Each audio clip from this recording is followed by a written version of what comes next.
And he goes to Dunfermline and he's seen as this sort of like certainly one of the best strikers in Scotland at this point. And he's finally signed for his beloved Rangers for £65,000, a Scottish record between the two Scottish teams. And he's there.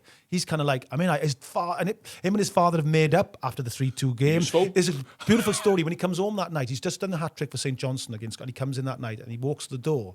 It's a beautiful story. And his mother goes, go and see your dad. And he goes, okay. And he walks in and he starts talking to his father. And he said, I'm so glad she did that.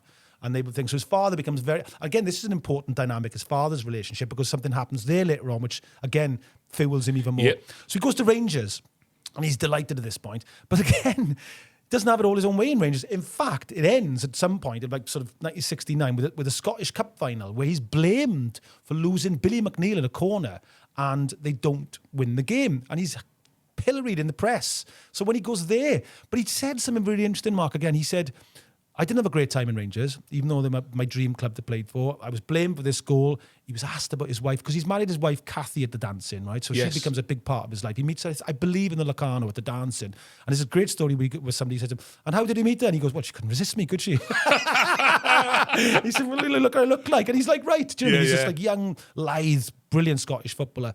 And he meets Kathy, who becomes a bit of like his rock for the rest of his life, and they're solid together. But she's Catholic.